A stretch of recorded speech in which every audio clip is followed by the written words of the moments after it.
As-tu déjà pris le temps de te demander pourquoi certaines personnes atteignent la liberté financière pendant que d'autres restent coincées dans un cycle sans fin? Est-ce une question de chance, de talent, ou y a-t-il des principes fondamentaux que tout le monde peut apprendre et appliquer? Dans cette vidéo, je vais te partager les 5 fondations incontournables de la richesse selon Jim Rohn, un des plus grands mentors en développement personnel. Ces principes ont transformé la vie de milliers de personnes, et si tu les appliques avec sérieux, ils peuvent transformer la tienne aussi. Avant d'aller plus loin, abonne-toi dès maintenant et active la cloche. Ici, on parle d'évolution personnelle, de mindset, de finances et de stratégies concrètes pour construire ta réussite. 1. Les habitudes personnelles, la base invisible de ta richesse. La richesse ne se construit pas en un jour. Elle est le résultat direct de ce que tu fais, répètes et pratiques au quotidien. Jim Rohn disait souvent « Le succès n'est rien d'autre qu'une poignée de disciplines simples, pratiquées chaque jour ». Ce que cela signifie, c'est que ta vie financière ne dépend pas d'un événement soudain, mais de petites décisions prises de manière constante. Chaque matin, chaque soir, chaque instant est une opportunité de poser une brique dans la construction de ta liberté financière.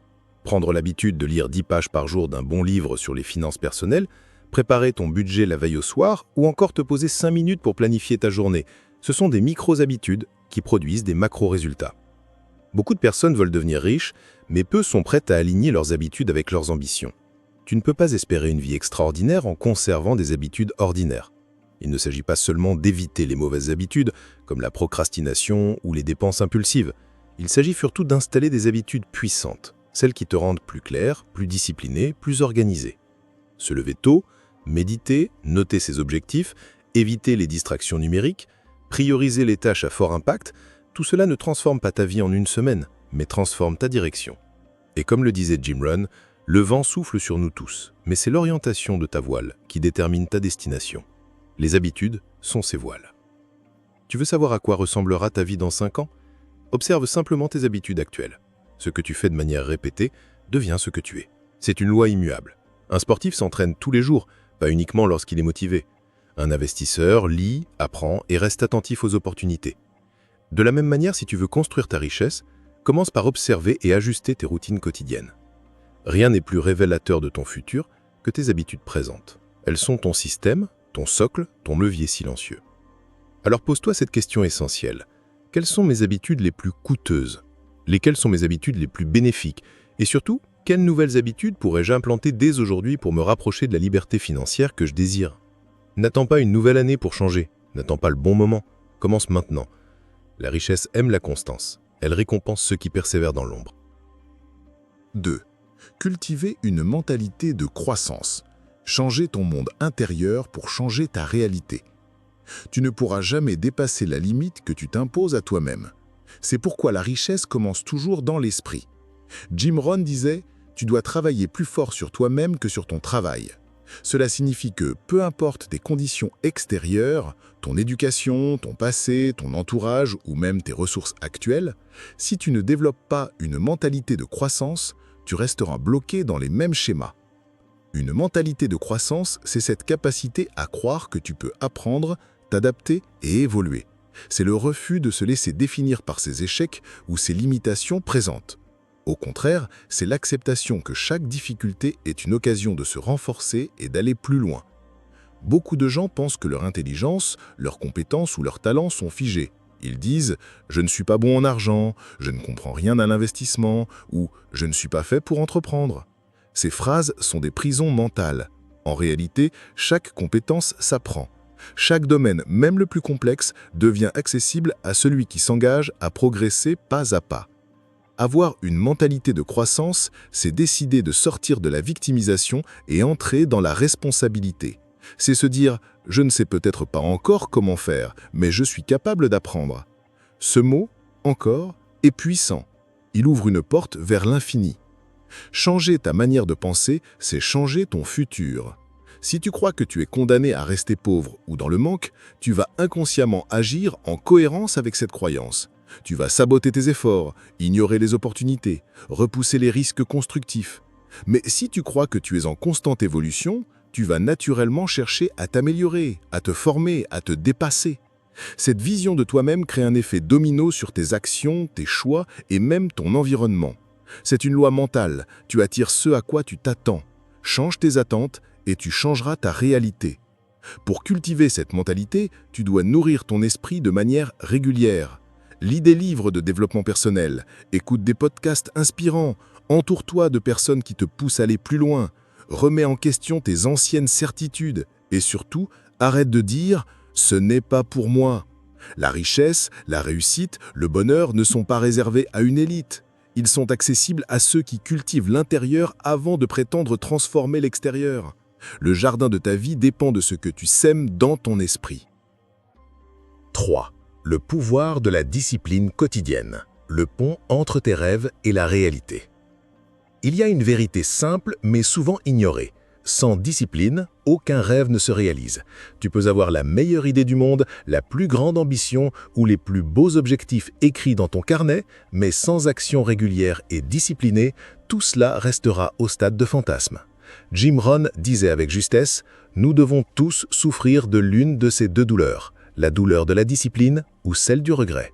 Et crois-moi, la douleur de la discipline est temporaire, mais celle du regret peut durer toute une vie. » La discipline, ce n'est pas une punition, c'est un outil de libération. C'est ce qui te permet de rester aligné avec ce que tu veux profondément, même quand les émotions, les distractions et la fatigue viennent te détourner de ta mission.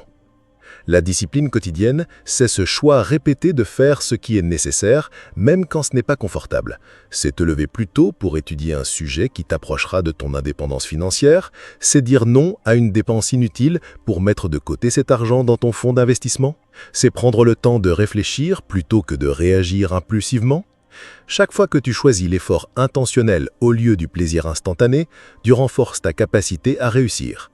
Tu entraînes ton mental comme on entraîne un muscle, et plus tu pratiques, plus cela devient naturel. La discipline cesse d'être une lutte, elle devient un style de vie.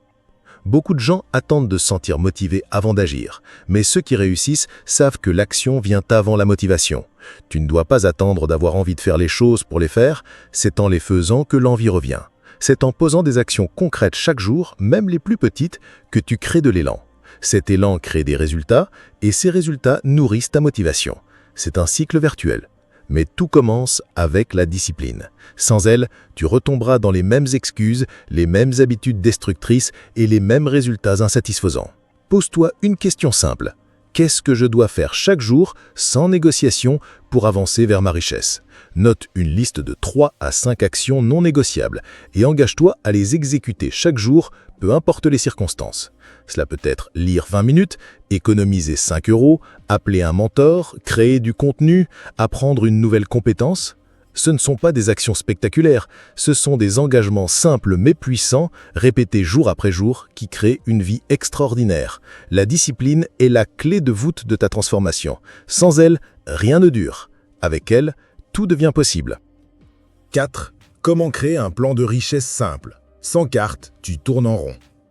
Tu ne partirais jamais en voyage sans avoir une idée claire de ta destination, sans GPS, sans itinéraire, sans budget, n'est-ce pas ? Alors pourquoi tant de gens abordent leur vie financière sans aucun plan précis ? Jim Rohn disait « Si tu ne conçois pas ton propre plan de vie, tu risques de tomber dans celui de quelqu'un d'autre. Et devine ce qu'ils ont prévu pour toi, pas grand-chose. » Cette phrase est puissante, car elle met en lumière une réalité souvent négligée. Si tu ne prends pas le temps de dessiner ton chemin, quelqu'un d'autre décidera pour toi.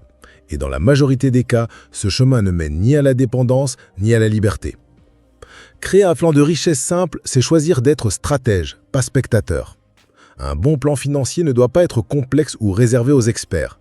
Il doit être clair, mesurable et adapté à ta réalité actuelle. Tu dois savoir exactement combien tu gagnes chaque mois, combien tu dépenses, combien tu peux économiser et dans quoi tu peux investir intelligemment. Ce sont les fondations. Prends le temps, une fois par mois, de poser tout cela par écrit. L'argent fuit le flou, il aime la précision. Si tu n'as jamais fait ton propre budget, commence par là. Liste tes revenus, détaille tes dépenses fixes et variables. Et surtout, identifie des fuites, ces petites dépenses invisibles qui grignotent ta richesse sans bruit. Une fois ce diagnostic fait, tu pourras structurer ton plan. Ce plan doit aussi inclure une vision claire à court, moyen et long terme. Combien veux-tu avoir mis de côté dans 3 mois, dans 1 an, dans 5 ans ? Quel projet veux-tu financer ? Une formation, un voyage, un business, un bien immobilier ? Sans objectif clair, tu travailleras sans direction et tu seras constamment dans la réaction au lieu d'être dans la construction.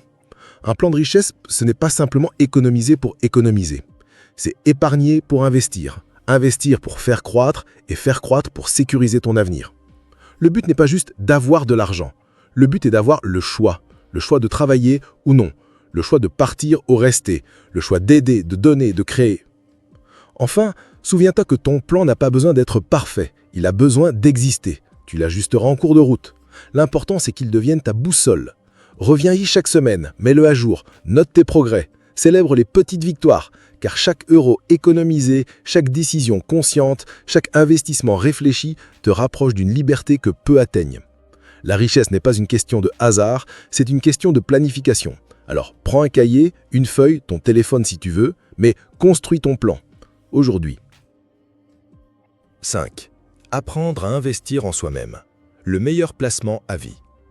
Parmi tous les investissements possibles, immobilier, bourse, crypto-monnaie, entreprise, il y en a un que Jim Rohn considérait comme le plus rentable, le plus sûr et le plus durable. Investir en soi-même. Il disait « Le meilleur investissement que tu puisses faire est celui que tu fais en toi-même ». Cette vérité est trop souvent négligée dans notre société, où beaucoup cherchent des raccourcis vers la richesse sans réaliser que la véritable croissance commence à l'intérieur. Tu veux gagner plus? Commence par apprendre davantage. Tu veux devenir plus influent? Développe ta communication. Tu veux diriger une entreprise? Apprends à diriger ta propre vie. Tout commence par toi. Investir en soi, ce n'est pas uniquement acheter des livres ou suivre des formations. C'est avant tout une décision intérieure, celle de ne plus laisser au hasard ton évolution personnelle. C'est décider que ta croissance n'est pas facultative, mais prioritaire. Cela signifie prendre du temps chaque jour pour lire, réfléchir, t'évaluer, corriger, progresser. C'est aussi accepter l'inconfort de l'apprentissage, les erreurs, les remises en question. Chaque euro que tu dépenses pour apprendre une compétence, chaque minute que tu passes à te former, chaque conversation que tu as avec quelqu'un qui t'inspire, tout cela est un actif invisible mais puissant. Tu ne peux pas espérer un avenir différent sans devenir une personne différente. Et cette transformation passe inévitablement par l'éducation personnelle. On t'a peut-être appris à travailler dur, à chercher un emploi stable, à éviter les risques. Mais on t'a rarement appris à te connaître, à développer ton potentiel, à penser comme un investisseur ou un entrepreneur. C'est maintenant à toi de reprendre cette responsabilité. N'attends pas que l'école ou la société le fassent pour toi. C'est ton rôle, ton privilège, ton devoir. Apprends sur les finances, le marketing, la psychologie, la productivité, la prise de parole, les relations humaines. Plus tu deviens compétent, plus ta valeur augmente sur le marché. Et surtout, retiens ceci. Personne ne peut te voler ce que tu développes en toi. L'argent peut se perdre, un business peut échouer, un emploi peut disparaître, mais ton savoir, ta confiance, ta vision, tes compétences, ton mental, ça, c'est à toi pour toujours. C'est ce que Jim Rohn appelait le capital intellectuel. Il disait « Travaille plus fort sur toi que sur ton job ». Car en faisant cela, tu te prépares à affronter n'importe quelle crise, à saisir n'importe quelle opportunité et à créer une richesse qui repose sur la seule chose que tu contrôles vraiment, toi-même. Alors, pose-toi cette question essentielle. Que pourrais-je faire aujourd'hui pour devenir une meilleure version de moi-même? Tu veux plus dans la vie? Commence par devenir plus. Pose-toi cette question. Et si j'intégrais ne serait-ce qu'une de ces fondations dans ma vie dès aujourd'hui? Le changement ne commence pas demain. Il commence maintenant, par une décision, une action. Abonne-toi si ce contenu t'a parlé. Partage cette vidéo avec un proche et surtout, n'oublie pas, tu es l'architecte de ta richesse. À très bientôt pour une nouvelle dose de transformation.